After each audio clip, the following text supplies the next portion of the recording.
Judulnya adalah Ilahi Isa alaihi salam. Apa itu Ilahi Isa alaihi salam? Nanti kita akan ikuti. Dan kira-kira jika judulnya seperti ini, maka saya akan membahas tentang apa? Ada kata Isa. Mungkin Bapak Ibu sudah familiar dengan nama ini. Dan ini adalah nama dalam bahasa Arab untuk Yesus Kristus. Jadi hari ini saya ingin membahas tentang Yesus Kristus. Bapak Ibu yang terkasih, kita tahu bahwa keilahian, kealahan, atau ketuhanan Yesus Kristus sering dipertanyakan orang, bahkan ditolak oleh orang. Ada banyak orang yang menolak ketuhanan Yesus Kristus. Kelompok besar yang menolak ketuhanan Yesus Kristus itu yang mewakili kelompok-kelompok yang lain, diantaranya adalah orang Yahudi, di mana di dalamnya ada orang Farisi dan orang Saduki. Kemudian ada saksi Yehova, dan yang ketiga adalah kelompok umat Islam. Orang Yahudi umumnya memandang Yesus sebagai salah satu dari sekian banyak Mesias palsu yang muncul di dalam sejarah. Orang Yahudi menolak Yesus sebagai Tuhan karena mereka menginginkan Mesias yang datang itu tidak dalam bentuk orang miskin dan dari rakyat kecil.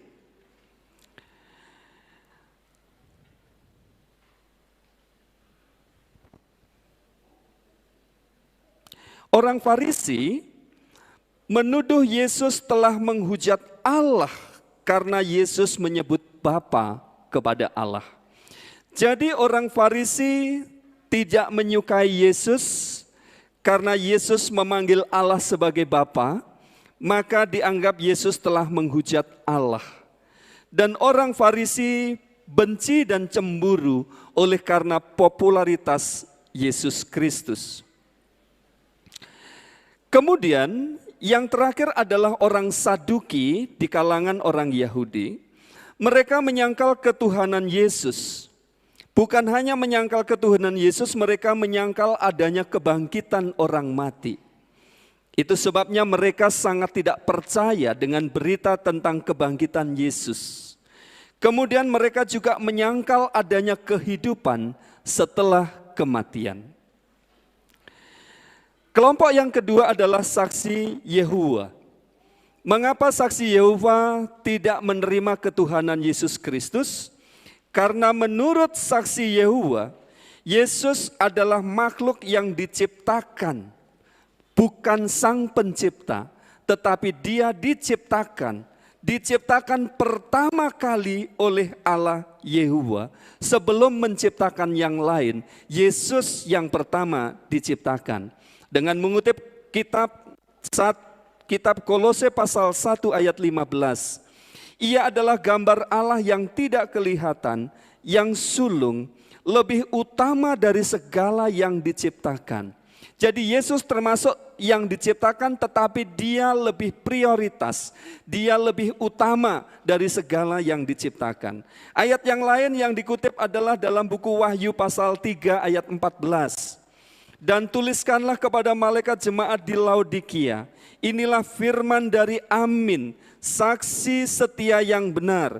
Amin, saksi setia yang benar ini adalah Yesus Kristus. Lalu kalimat selanjutnya adalah permulaan dari ciptaan Allah. Jadi menurut saksi Yehova, bahwa Yesus Kristus itu adalah permulaan dari ciptaan Allah. Sebelum menciptakan yang lain, dialah yang mula-mula diciptakan. Jadi dia bukan Tuhan, dia bukan Allah, bukan sang pencipta, karena dia hasil ciptaan. Dan kemudian kelompok yang ketiga adalah umat Islam. Umumnya umat Islam memandang Yesus sebagai hanya manusia biasa dan hanya nabi biasa. Jadi jika mentuhankan Yesus itu adalah satu sikap musyrik dan itu adalah sifat kafir. Orang musyrik dan orang kafir yang mentuhankan manusia akan dihukum di api neraka. Inilah alasan mengapa saudara-saudara kita umat muslim tidak mau menerima ketuhanan Yesus Kristus. Nah, bagi kita siapakah Yesus itu? Apa buktinya kalau Ia adalah Tuhan? Dan apa buktinya kalau Ia adalah juru selamat? Lalu bagaimana kita bisa mengatakan kepada saudara-saudara kita bahwa Yesus itu adalah Tuhan, Yesus itu adalah juru selamat? Jika Dia bukan Tuhan, maka tidak perlu atau tidak layak untuk disembah. Jika Dia bukan Tuhan, maka Dia tidak bisa menjadi juru selamat. Hanya Tuhan yang layak disembah dan hanya Tuhan yang bisa menjadi juru selamat. Bapak Ibu yang terkasih di dalam Tuhan, satu-satunya syarat oknum itu layak untuk disembah adalah apabila Dia menciptakan langit dan bumi dan segala isinya. Jadi kalau karena satu oknum itu berkuasa, tidak harus disembah. Karena banyak orang yang berkuasa di dunia ini. Jokowi sangat berkuasa di Indonesia, tapi tidak perlu disembah. Kalau orang itu atau satu oknum itu baik, tidak harus disembah. Ada banyak orang baik di atas muka bumi ini, tetapi tidak harus disembah.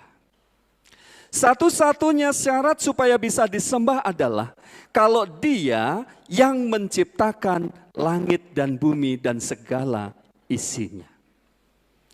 Nah, apakah Yesus yang menciptakan langit dan bumi dan segala isinya? Kalau iya, maka Ia layak untuk disembah. Kalau tidak, berarti Dia tidak layak untuk disembah. Apakah Yesus yang menciptakan langit dan bumi ini? Orang berkata Yesus baru ada 2000 tahun yang lalu. Sedangkan langit dan bumi ini sudah ada ribuan tahun sebelumnya. Mana mungkin Yesus yang menciptakan? Dalam buku Kejadian 1 ayat 1, informasi yang memberikan penjelasan tentang yang menciptakan langit dan bumi adalah Allah. Pada mulanya Allah menciptakan langit dan bumi. Dan siapakah Allah yang dimaksud? Allah yang menciptakan langit dan bumi ini.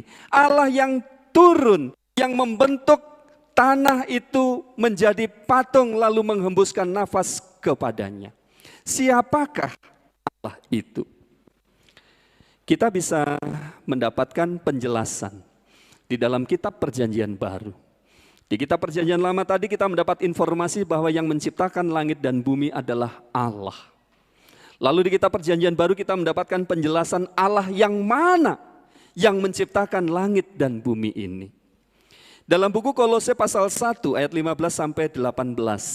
Kalau Bapak Ibu buka di Alkitab, kita sudah dibantu oleh para ahli yang mengkanonisasikan Alkitab kita. Lalu kemudian di sana diberi judul, apa judulnya? Kolose pasal 1 ayat 15 sampai 18. Keutamaan Kristus. Kenapa diberi judul keutamaan Kristus? Karena yang sedang dibahas di situ adalah Yesus Kristus, satu oknum kealahan, yaitu Yesus Kristus. Maka untuk mempermudah memahaminya, ketika kita membacanya kita bisa mengganti. Ketika kita menemukan kata ketiga untuk Allah, di sini menggunakan kata ia atau kata dia. Karena sedang berbicara tentang Yesus, kita bisa langsung ganti dengan kata Yesus pada waktu membacanya. Alkitabnya nggak perlu diganti, tapi waktu membacanya bisa langsung diganti. Contohnya, ada kata ia di ayat 15 yang dimaksud adalah Yesus. Kita membacanya, Yesus adalah gambar Allah yang tidak kelihatan, yang sulung, lebih utama dari segala yang diciptakan.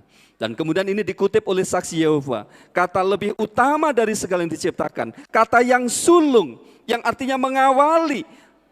Menurut mereka, sebagai ciptaan yang sulung, yang pertama. Tapi sayang, mereka membaca ayat ini dan berhenti sampai di ayat itu.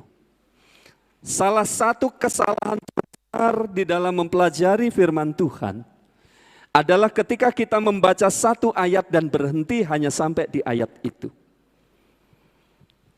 Kita akan mendapatkan jawabannya jika kita melanjutkan membaca ke ayat selanjutnya. Di ayat 15, mengapa Yesus disebut yang sulung lebih utama dari segala yang diciptakan? Jawabannya ada di ayat selanjutnya. Karena. Mengapa Yesus disebut yang sulung lebih utama dari segala yang diciptakan? Karena. Ayat 16.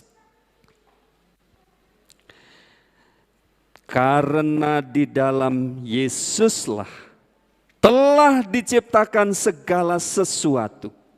Apa saja segala sesuatu itu? Yang ada di surga, yang ada di bumi, yang kelihatan, yang tidak kelihatan. Semuanya. Yang merah bawahnya. Segala sesuatu diciptakan oleh Yesus dan untuk Yesus. Jadi di ayat 15 tadi disebutkan Yesus itu yang sulung, lebih utama dari segala yang diciptakan, bukan karena dia diciptakan pertama sekali, bukan karena dia diciptakan yang lebih hebat, maka dia lebih utama dari semua yang diciptakan. Jawabannya adalah karena Yesuslah yang menciptakan segala sesuatu. Jadi mengapa Yesus disebut lebih utama dari segala yang diciptakan? Karena segala yang diciptakan itu diciptakan oleh Yesus. Makanya lebih utama dia, lebih hebat dia daripada ciptaannya. Yang bagian bawahnya, segala sesuatu diciptakan oleh Yesus. Berarti Yesus adalah Sang Pencipta. Ayat ke-17. Yesus sudah ada terlebih dahulu dari segala sesuatu. Sebelum ada apa-apa, Yesus sudah ada. Dan segala sesuatu ada di dalam Yesus. Segala sesuatu ada karena Yesus yang menciptakan. Jadi Yesus sudah ada duluan, bukan 2000 tahun yang lalu. 2000 tahun lalu ada setelah dia menjelma menjadi manusia. Tetapi sebelum itu dia sudah ada dan dialah yang menyebabkan segala sesuatu ada. Segala sesuatu diciptakan oleh Yesus. Ayat 18. Ialah kepala tubuh yaitu jemaat. Ialah yang sulung, ayat 15 tadi. Yang pertama bangkit dari antara orang mati. Disebut yang sulung karena ia yang pertama bangkit dari antara orang mati. Dialah buah sulung itu. Lalu disebut yang sulung adalah karena dialah yang menyebabkan segala sesuatu ada. Sebelum yang lain dia sudah mendahului ada. Segala sesuatu ada. Itulah sebabnya dikatakan ia lebih utama dari segala yang diciptakan di ayat yang ke-15 tadi. Bukan berarti karena dia diciptakan yang pertama dan lebih hebat dari yang lain. Tetapi dia lebih utama dari segala yang diciptakan karena dialah Sang Penciptanya. Yesus adalah perwujudan Allah yang tidak kelihatan. Allah menjelma dalam Yesus supaya bisa dilihat oleh manusia. Yesus adalah Sang Pencipta. Karena di dalam Dia telah diciptakan segala sesuatu. Kalau Dia Sang Pencipta, sudah pasti Dia adalah Tuhan. Yesus sudah ada terlebih dahulu dari segala sesuatu, dan segala sesuatu ada karena Dia yang menciptakan. Berarti Dia adalah Tuhan. Ayat tadi kalau hanya itu saja mungkin bisa diartikan kebetulan. Kalau hanya satu saja. Yesus adalah yang menciptakan segala sesuatu. Tapi kalau ada banyak ayat, maka itu menegaskan kebenarannya seperti itu. Kita berikutnya bisa baca dalam buku 1 Yohanes 1, Yohanes pasal 1 ayat 1 sampai 3. Ayat yang pertama, pada mulanya adalah firman. Firman itu bersama-sama dengan Allah dan firman itu adalah Allah. Penulis Alkitab memberikan rumus supaya mudah untuk dimengerti. Kata firman walaupun di tengah diberikan awalan huruf besar, F besar. Yang menandakan bahwa itu bukanlah benda, tetapi itu adalah oknum, person, pribadi. Jadi di sini bukan kata benda, firman yang terucap atau kata-kata. Tetapi firman yang dimaksud di sini adalah person, pribadi. Ada person atau pribadi atau ada oknum yang bernama firman. Dan person yang bernama firman itu bersama-sama dengan Allah. Kenapa? Yang merah? Karena person atau oknum yang bernama firman adalah Allah. Ayat yang kedua, Ia itu adalah oknum yang bernama firman tadi. Pada mulanya atau dari sononya bersama-sama dengan Allah.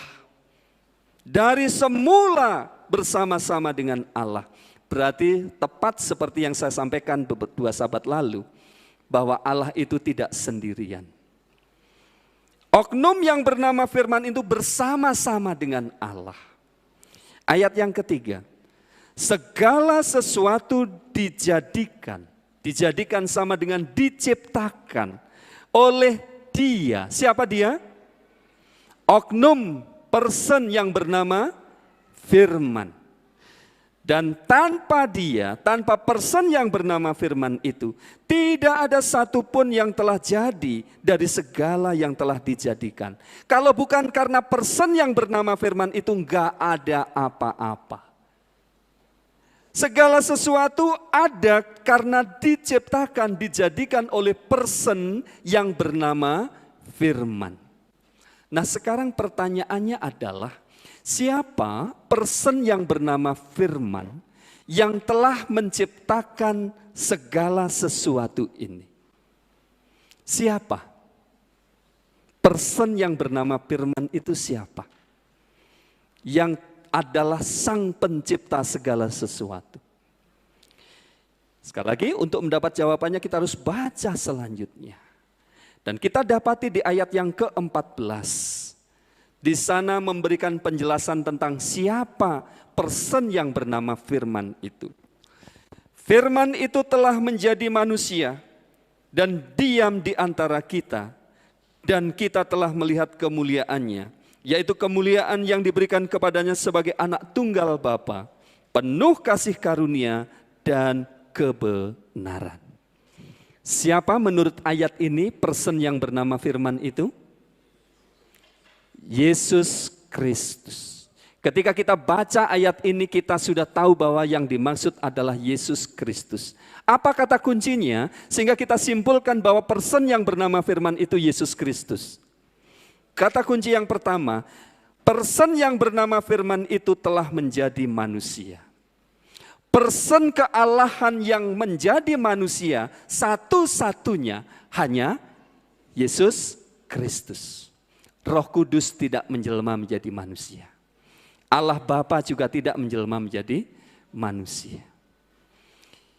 Yesuslah person kealahan yang bernama firman itu yang telah menjelma menjadi manusia.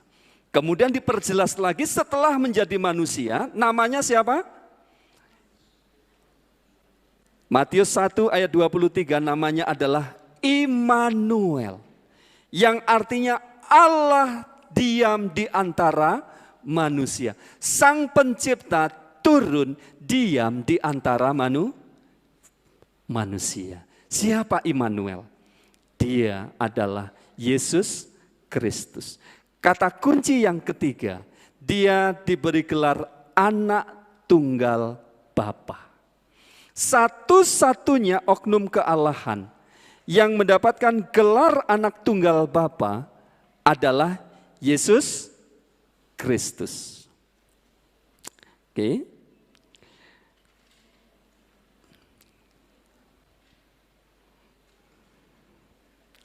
Baik, sepertinya saya tidak akan tampilkan lagi karena bermasalah dengan Zoom-nya, koneksinya.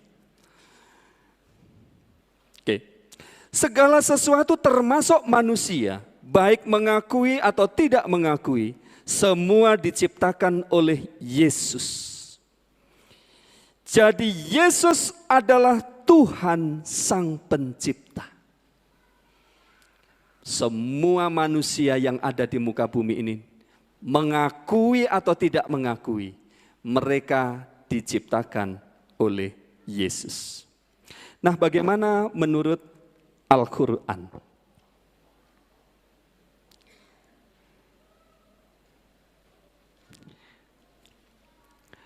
Namanya Isa di dalam Al-Quran. Kadang disebut Isa Al-Masih. Dan sering juga dipanggil Isa alaihissalam.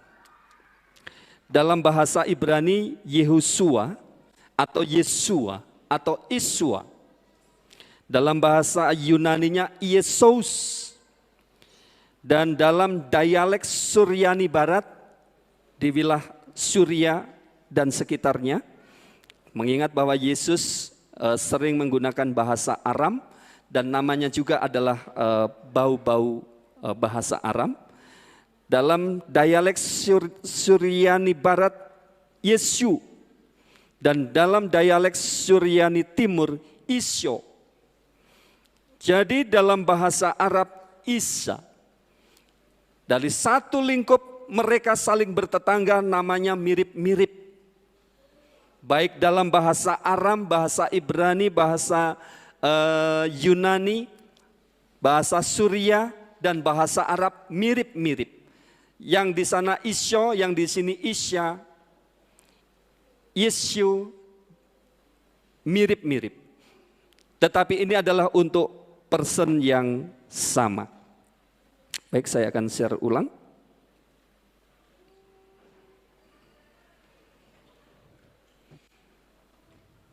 Oke. Umat Kristen Arab menyebut Isa sejak sebelum masa Islam dan tetap digunakan pada masa-masa sesudahnya.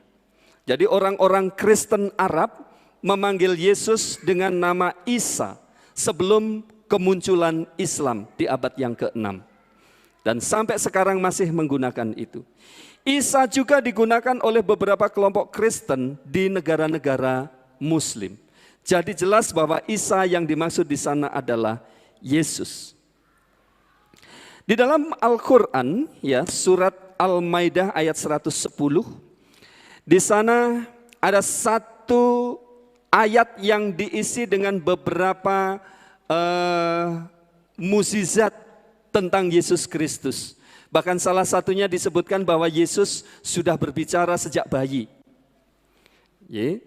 Tapi kalau saya menafsirkannya, ini yang dimaksud adalah ketika Yesus pada masa kanak-kanak dia berbicara di hadapan ahli-ahli agama, bukan saat bayi.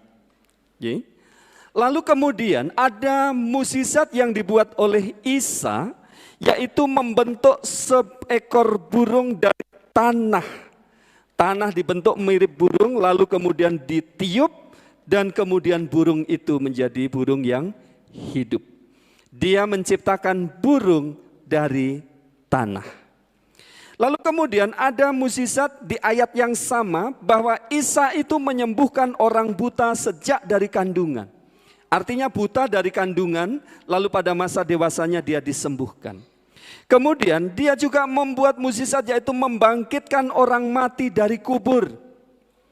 Dan pasti ini yang dimaksud adalah Lazarus di dalam kitab Injil. Jadi dalam satu ayat saja memberikan petunjuk bahwa bahwa Isa itu sudah pasti bukan manusia biasa. Bagaimana ia bisa menciptakan burung yang hidup dari tanah liat? Kita ingat dalam buku Kejadian bahwa ia menciptakan manusia dari tanah. Maka kuasa yang sama bisa ia lakukan. Lalu kemudian di surat 3 ayat 45. Ingatlah ketika malaikat berkata, "Hai Maryam, sesungguhnya Allah menggembirakan kamu dengan kelahiran seorang putra yang diciptakan dengan kalimat yang datang daripadanya. Namanya Al-Masih, Isa putra Maryam. Seorang yang terkemuka di dunia dan di akhirat, dan termasuk orang yang didekatkan kepada Allah." Isa menurut surat 3 ayat 45 disebut sebagai person yang terkemuka di dunia dan di akhirat. Person yang terkemuka di dunia banyak. Tapi siapakah person yang terkemuka di akhirat? Apakah ada manusia yang terkemuka di akhirat? Alkitab mengatakan bahwa semua manusia telah kehilangan kemuliaannya dan telah berdosa. Tidak mungkin orang yang berdosa terkemuka di akhirat. Maka sudah pasti kalau ia terkemuka di akhirat adalah oknum ilahi, bukan manusia. Kalau ia hanya manusia biasa, tidak mungkin terkemuka di akhirat. Pasti dia adalah oknum ilahi. Jadi Isa atau Yesus adalah Sang Pencipta. Dia adalah pelaksana lapangan yang mengotori tangannya dengan tanah saat membentuk tubuh Adam. Dia yang merelakan bibirnya menyentuh tanah saat menghembuskan nafas ke lubang hidung Adam saat masih berbentuk tanah. Oke, di sana macet ya. Maaf, saya lanjut saja. Dia sanggup menciptakan dari yang tidak ada menjadi ada. Dari debu tanah menjadi manusia yang hidup. Maka sangat mudah bagi dia untuk membangkitkan manusia yang mati. Yang dari tanah saja yang sudah mati saja bisa dijadikan manusia yang hidup. Apalagi yang sudah jadi manusia, mati, dihidupkan kembali. Sangat mudah baginya. Kisah Para Rasul 26 ayat 8. Mengapa kamu menganggap mustahil bahwa Allah membangkitkan orang mati? Mudah bagi Dia untuk membangkitkan kita dalam kehidupan yang kekal. Kemampuannya dahulu menghidupkan debu tanah, bahwa Dia bisa membangkitkan kita dari debu tanah. Kemampuannya Dia untuk menciptakan manusia dari debu tanah menjadi jaminan bahwa Dia sanggup untuk membangkitkan kita dari debu tanah. Karena Yesus adalah Sang Pencipta, maka Dia memiliki otoritas untuk mengampuni. Sehebat-hebatnya manusia atau nabi tidak bisa mengampuni dosa. Sehebat-hebatnya manusia atau nabi tidak ada yang bisa mengampuni dosa. Hanya oknum Sang Penciptalah yang bisa mengampuni dosa. Matius 9 ayat 2 dan 6b. Maka dibawa orang kepadanya seorang lumpuh yang terbaring di tempat tidurnya. Ketika Yesus melihat iman mereka, berkatalah Ia kepada orang lumpuh itu, "Percayalah hai anakku, dosamu sudah diampuni." Ayat yang ke-6. Tetapi siapa yang kamu tahu bahwa di dunia ini, supaya kamu tahu bahwa di dunia ini anak manusia atau Yesus Kristus berkuasa mengampuni dosa. Karena Ia adalah Sang Pencipta, maka Ia berkuasa untuk mengampuni dosa. Karena Yesus adalah Sang Pencipta, maka Ia layak untuk disembah. Wahyu pasal 14 ayat 7. Sembahlah Dia yang telah menjadikan langit dan bumi dan laut dan semua mata air. Sembahlah hanya kepada Dia yang telah menjadikan langit dan bumi. Dan karena Yesuslah yang menjadikan langit dan bumi, maka kita menyembah kepadanya. Hanya Sang Pencipta langit dan bumi yang layak untuk disembah. Pertanyaannya adalah, mungkinkah Allah menjelma menjadi manusia? Ini yang sering dipertanyakan oleh orang-orang yang tidak percaya kepada Yesus. Masa iya Allah harus menjelma menjadi manusia? Enggak mungkin, masa Allah menjelma menjadi manusia? Saya punya cerita. Kebetulan saya pengalaman yang lalu melayani di Cirebon. Ada 2 cerita dari Cirebon. Yang pertama adalah di pemakaman Sunan Kalijaga. Di sebelahnya itu ada hutan kecil dan di situ ada banyak monyet. Orang-orang sana percaya katanya monyet-monyet itu jumlahnya ada 70. Dari zaman dulu sampai zaman sekarang tidak pernah berubah, bertambah atau berkurang. Kata mereka. Cuma saya nggak tahu siapa ketua RT-nya yang mendata itu. Lalu mereka percaya bahwa monyet-monyet itu adalah jelmaan dari para santri Sunan Kalijaga yang kemudian ditugaskan untuk menjaga di tempat itu. Monyet itu berasal dari jelmaan para santri dan mereka percaya. Banyak orang berbondong-bondong dari mana-mana untuk wisata religi ke makam Sunan Kalijaga ini, dan mereka percaya dengan cerita itu. Kemudian satu lagi di Cirebon juga ada sungai namanya Sungai Krian. Dan di Sungai Krian ini sewaktu-waktu akan muncul seekor buaya putih, kata mereka. Dan menurut mereka buaya putih yang ada di Sungai Krian ini adalah jelmaan dari salah satu putra pangeran Keraton Kasepuhan. Keraton Kasepuhan itu ada di belakang gereja Advent. Jadi gereja Advent lalu di belakangnya Keraton Kasepuhan. Jadi bertetangga. Ya. Dan orang banyak yang percaya bahwa buaya putih itu jelmaan dari putra pangeran Keraton Kasepuhan. Lalu mereka sering sewaktu-waktu datang ke sana membawa sesaji, lalu mereka buat acara keagamaan di sana karena mereka percaya akan itu. Nah kemudian yang lain ini di Pasundan, ya. Di Pasundan ini semua orang tahu tentang kisah Prabu Siliwangi. Yang konon katanya Prabu Siliwangi juga bisa berubah menjadi harimau. Ya, harimau. Kalau ini di depan ini Hari Susanto ya, bukan harimau. Prabu Siliwangi katanya berubah jadi harimau. Dan orang banyak percaya. Bayangin, manusia berubah jadi monyet, percaya. Manusia berubah jadi buaya, percaya. Manusia berubah jadi harimau, percaya. Tapi kalau Tuhan Allah yang Maha Kuasa berubah jadi manusia, enggak percaya. Aneh kan? Tuhan Allah Maha Kuasa, Maha Bisa, artinya mau apapun bisa. Berubah menjelma menjadi manusia, tidak percaya. Sementara manusia jadi monyet, percaya. Manusia jadi buaya, percaya. Manusia jadi harimau, percaya. Oke? Dan hari ini saya belum pernah lihat manusia jadi kodok. Kalau ada yang mau membuktikan silahkan. Supaya Pak Pendeta percaya, lihat nih. Sampai hari ini saya belum pernah lihat. Banyak orang tidak mau percaya Allah yang Maha Kuasa, Maha Bisa itu menjelma menjadi manusia. Padahal Allah menjelma menjadi manusia itu menurut Lukas 1 ayat 31, tidak ada yang mustahil bagi Tuhan. Dan di dalam Al-Quran, begini komentarnya.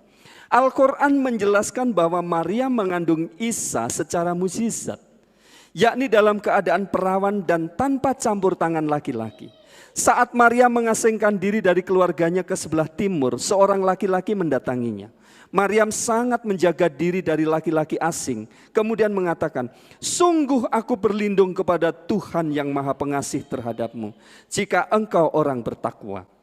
Laki-laki yang ternyata adalah jelmaan malaikat Jibril tersebut mengabarkan bahwa Maryam akan memiliki seorang putra. Maryam terheran-heran lantaran ia belum bersuami, juga menyatakan bahwa dirinya bukan pezina. Malaikat Jibril menyebutkan bahwa hal itu mudah bagi Allah dan sudah menjadi ketetapannya. Jadi Allah yang kemudian menjelma lahir melalui Maryam. Al-Quran mengatakan itu mudah bagi Allah, tapi tidak mudah bagi manusia. Bagi Allah tidak ada yang mustahil. Kesimpulan, Yesus bukan manusia biasa dan bukan nabi biasa seperti nabi-nabi yang lainnya. Yesus adalah Sang Pencipta.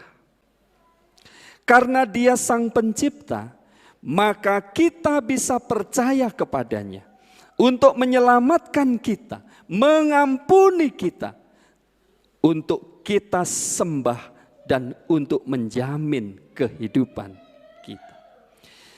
Jangan malu-malu dan ragu-ragu untuk percaya kepada Yesus. Kalau ada orang yang mengejek, itu karena mereka tidak tahu siapa yang mereka ejek.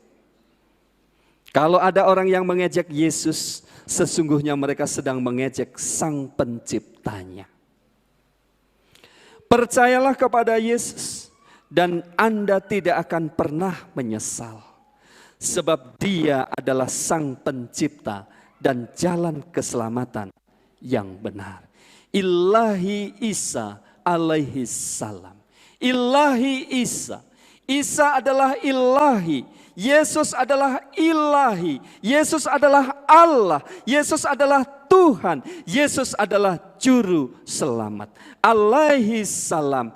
Peace be with him. Damai sejahtera ada padanya. Karena Dia adalah Allah, karena Dia adalah Tuhan, damai sejahtera ada padanya. Dan damai sejahtera yang dimaksud di sini bukan sekedar keadaan damai dan sejahtera, tetapi yang dimaksud yang sesungguhnya adalah keselamatan. Keselamatan ada padanya. Karena Ia adalah ilahi, karena Ia adalah Tuhan, karena Ia adalah Sang Pencipta, maka keselamatan ada padanya.